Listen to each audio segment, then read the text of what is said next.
Hi, ladies. I just wanted to take a minute to address a couple of things that were posted in the forum by one of the new moms. Now, first of all, if you're not in the forum, make sure you get in there. It's a great place to introduce yourself, to connect with other moms, to ask me questions.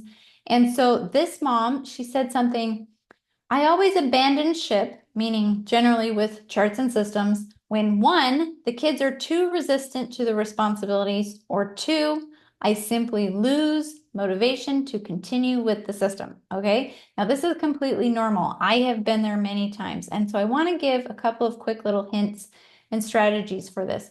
First of all, one, when the kids are resistant to responsibilities, this is normal and this is going to happen. In fact, we should expect this to happen. I know one of the best things I ever learned as a mom was to not be surprised when my kids did the things that kids do. And so our kids are going to be resistant. They're not used to doing the chores, they're not used to having responsibilities. And so when we finally start asking or requiring them to do this, yeah, there's going to be some resistance. So don't be surprised by that. It's normal. But what we can do is ease them into the responsibility. So one of the things that I love to do is I will simply start with one or two things. I will literally make a chart with one or two things, and that's all I'm asking them to do until they get used to that, until they pick up the momentum of doing those things. And then I add one more thing and one more thing week by week. And so I don't go from them doing nothing to them doing a huge list of chores. I start with one or two things, and I always start with the low-hanging fruit. I start with the things that are easiest. I really even start with like brush your teeth. That's what I'm putting on your chart. Brush your teeth, make your bed, get dressed in the morning. I'm starting with simple things and I'm having simple consequences as a result of them. Not things that are going to be a huge battle, but just something like when you brush your teeth, then I will read a story to you. When you brush your teeth, then you can whatever, XYZ. You come up with simple things like that, and you get them into the habit of having a chart and checking it off if that works best for them. Some kids really hate it. And that's a different strategy. But when you have that chart with the one thing on it and they get into the habit of checking it off, great. And so you're just developed that habit. Now you can still develop that habit even without the chart.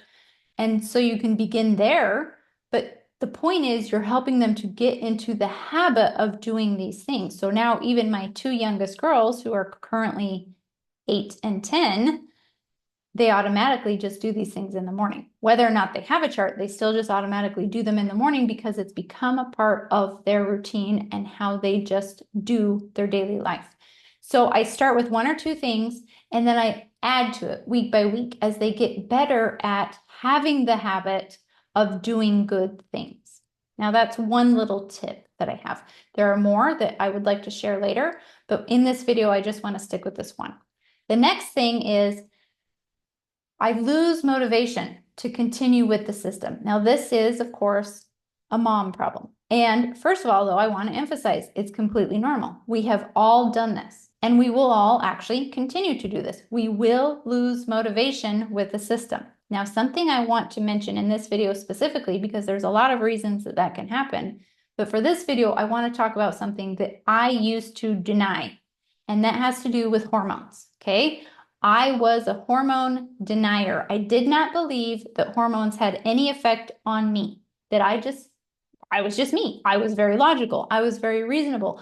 I was not affected by hormones. But as I have grown wiser and studied and learned more about women's hormones, I have realized that, wow, okay, oh my gosh, I actually have been a victim to hormones for my entire adult life. Now, if you know anything about Greg and I, we do not believe in having the victim mentality. But what I want to emphasize here is that hormones are a thing. Women are affected by hormones. And my husband has interviewed doctors and experts on hormones that have shared a lot of helpful information about this. In fact, on his Be the Man podcast, the Formidable Family Man podcast, he has an interview with Dr.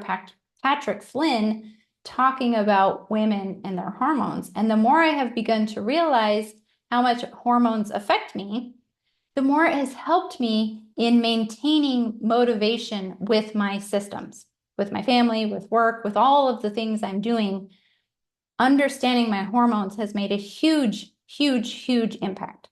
And the biggest impact it's had is when I understand there are weeks when I am going to just automatically be more motivated because of my hormones. And there are weeks when I am actually way less motivated because of my hormones. And when I can pay attention to those cycles, for me, that's generally the week before I start my period.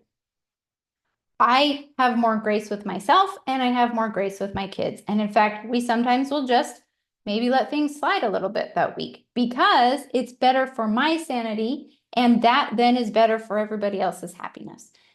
But when I recognize that that's what's happening and it's a cycle, and that when my period is over, I'm coming back at it, and the kids know that, then everything is fine. Everything is good. We're able to work that system into it, just like the tides of the moon, the tides of the ocean that come from the moon. It's all a part of the rhythm, and that's okay. So understanding that this rhythm is occurring actually helps us to make the systems work better and to be able to keep them going because we realize, oh, I'm not failing. I'm not dropping off. I'm not, just slacking with the systems.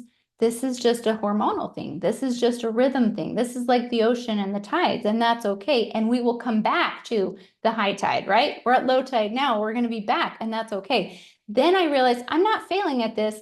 I'm just now working with my hormones. So when we pay attention to those kinds of things, then it is much easier for us to maintain that motivation because I come back realizing I'm coming from this different phase back into full motivation, back into doing the systems. And I can tell my kids, hey guys, we took a relaxed week last week. And I'll even tell them sometimes, I was just feeling less motivated. I was feeling more relaxed. I was feeling lazier.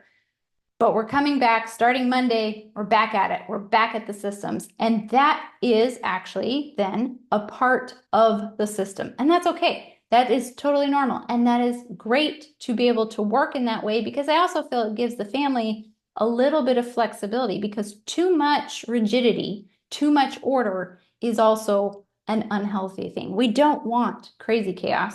We don't want too much chaos, but we also don't want too much order. And this really just keeps that natural yin and yang balance happening. So those are a couple of things I wanted to address in this. If you have more questions and if you would like to know more specifics on some of these, let me know and I will create another video.